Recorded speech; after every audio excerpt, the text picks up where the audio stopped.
Hi everyone, my name is Anugdu Sambaeva. I'm the marketing manager here at GP Audio, and I'm joined by Jean-Marc from iZotope. Thank you so much, Jean-Marc, for Thank you, Anouk. joining me here today. Thank you. So please tell us a little bit about yourself. Okay, so I'm Jean-Marc Jot. I've been in the audio industry for several decades now, since probably about 30 years. And most recently, for about 20 months, I've been working for iZotope, and now iZotope is a part of Soundwide, which is a larger company that also includes Native Instruments and Plugin Alliance in particular, which includes Brainworks as well. And I lead in that organization the audio algorithm research team, which essentially works on innovative technology that ends up in the products made by those companies. So let's dive right into the technologies and how do you continue to innovate? There are so many emerging technologies right now and the world is changing so fast. How do you adapt? Well, it's kind of a combination of two time frames. So we support the relatively near term, or you could say tactical, product development of the company, mostly iZotope and Native Instruments right now for my team. So that part of the activity is driven by the product roadmap that other departments are responsible for in the companies. That's about half of our time. And the other half of our attention is about inventing and anticipating and exploring future opportunities, usually in a continuation of what we're already doing, but some of it also exploring disruptive directions in the form of prototyping, mostly to enable other people in the company to assess them, to evaluate how successful and effective our ideas might be. And I remember you were talking at your panel about AI and machine learning, and how it's basically going to be a big part of the future. So let's talk about that. Yeah, so a few years ago, machine learning has been essential in a few industries, mostly in image processing and recognition, and in speech processing and synthesis more recently. But in audio and music, that's a more recent development.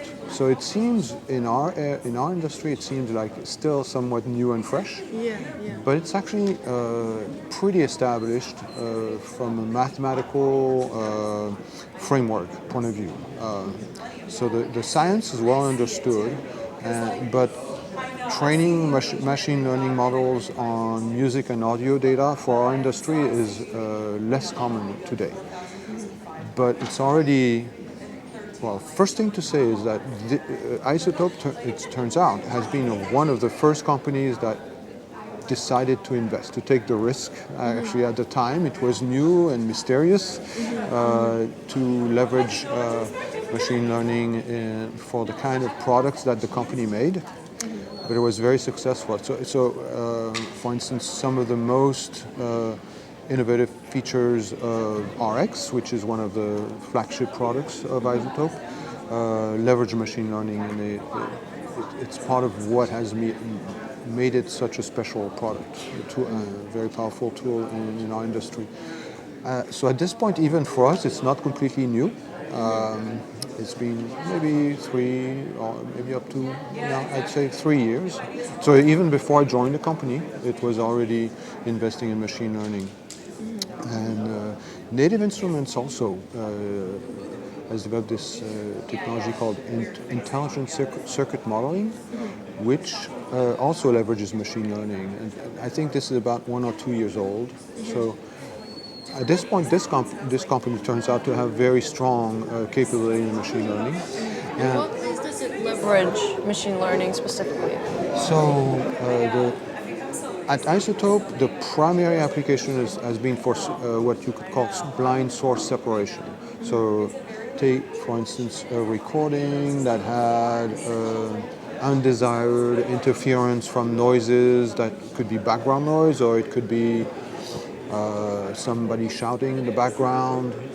unexpectedly, or the bark of a dog, or the noise of a door closing, something that is annoyingly coming into your recording. So it turns out that machine learning you can train an algorithm by giving it a lot of examples of those kinds of sounds to learn automatically to classify different sounds, such that it's then able to attenuate to produce a piece of audio where the interference that you are undesired can be attenuated, so that it sounds as if you had recorded it in much better conditions. So examples of source separation are, in RX, for instance, you have a dialogue isolate function, you have a DHUM function, a de-rustle function, so the noise that the microphone makes when you're talking.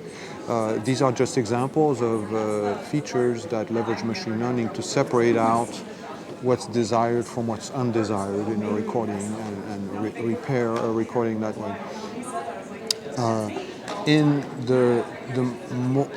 As we keep using machine learning, the applications expand even further. So in general, I would say any mathematical problem for which you don't have a closed form solution, you can try to train a computer in the same way that you would hope to train a human, by exposing the human to lots of examples of situations and explaining to that person, this is a dog, this is a cat.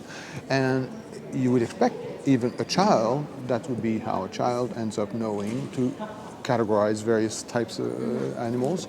The difference is that for the computer, that can happen much quicker than a human can.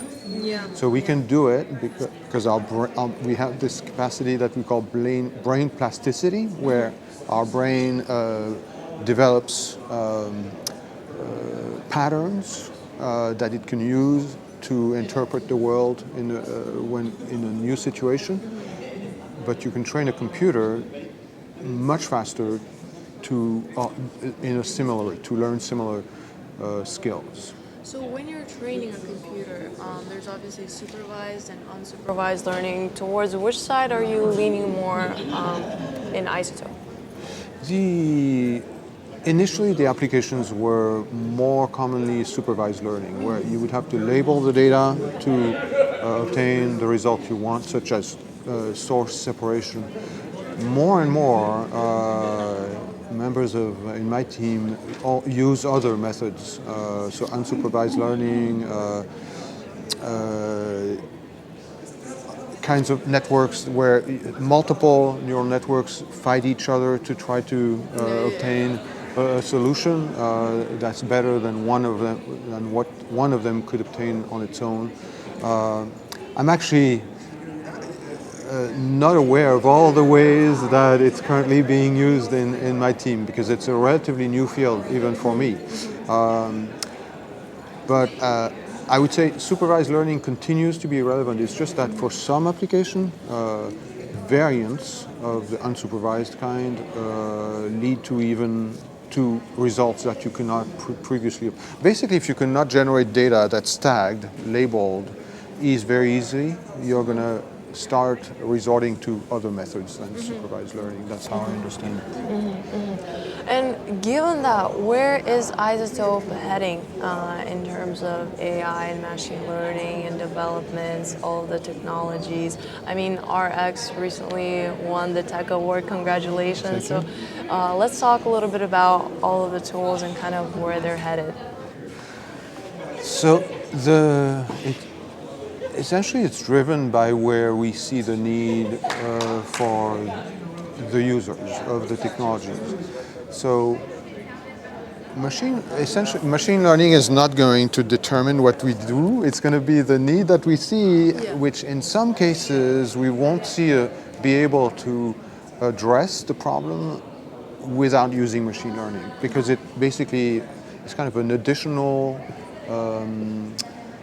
tool in our arsenal to try to resolve mathematical problems.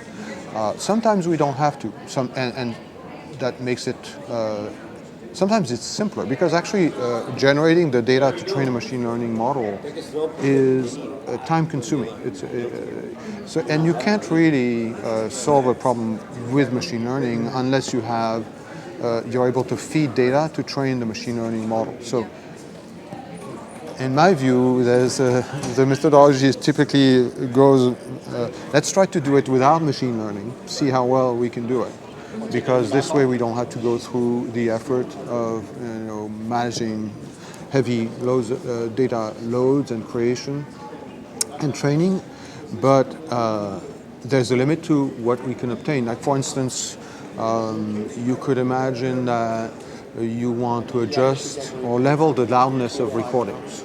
There are signal processing models that compute a number that give you the estimated loudness of a piece of audio, not using machine learning. But sometimes when such a model analyzes two different pieces of content, it might give you the same number for these two pieces, whereas when you listen to them, one might sound louder to you than the other. Yeah, so that would be because there's a limitation to the simple mathematical formula that we use to calculate this particular metric that we call loudness. If you could then train a machine learning model so that you have people telling you on lots and lots of audio examples which one sounds louder than the other, it would be possible to train a neural network such that eventually it's able to give you a better estimate of what a human would have said about the loudness of one audio recording relative to another. So I think of that as kind of the next step in refinement to get closer to the truth. And I think it's fair to say that, for instance, for source separation, we have this continuous refinement in the machine learning model so that they end up giving, at least to the ears of the human, a better separation. Year after year, they get better and better. So there are multiple companies that show incredible results with source separation that would, even a year or two ago, would have been very impressive. But that's by having, bringing to bear more data and longer training, refining the training methods, and also the topologies of those neural networks, that it gets better and better over time. So in the case of SoundWide, it's probably sufficient to just say, what do we think the needs are for our users? And the needs that we see are to allow content creators to create with more ease, not to lower what we often call the barrier to entry. Yeah. So any technique that we can think of that would make it quicker to get to a creative state of what we call flow would be valuable in our product roadmap. And in some cases, machine learning technology will help solve these problems. So for instance, if it helps you to,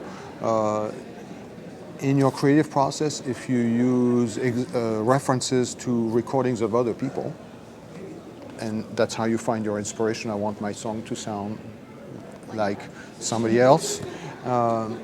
If we have an underlying technology that's able to recognize what will typically matter to humans when they are looking for inspiration in somebody else's song, we are able to then find methods to adjust or to adapt their style to help them tune the parameters in their processing so that they will get more quickly to a result that resembles what they like. And I feel like that's why your community values your product so much, is just because it's so easy to start out, even if you're not super tech savvy, but at the same time, if you are, you also have the tools to really unleash your creativity and really explore. So I really do think that's something really valuable and makes iZotope so special. But if we're zooming out and talking bigger picture, I found it really interesting when you talked during your panel about envisioning the future and NAMM 2027, and I kind of want to delve deeper into that. And you talked how there's going to be a lot of change in the way that music is consumed. I mean, there's the metaverse, NFTs, all of the Web3 stuff coming, right? There's also the accessibility factor. Everything's becoming more accessible, and the line between the creator and the consumer is blurring, so you can be both, even now already. And yeah, so let's try to imagine a little more what that would look like. Yes, so one of the things that I think is going to happen is that is the separation that we're used to, where when you create, you output a piece of content and others consume it. So somebody creates, they produce, and others listen. I think this separation is going to blur, such that, for instance,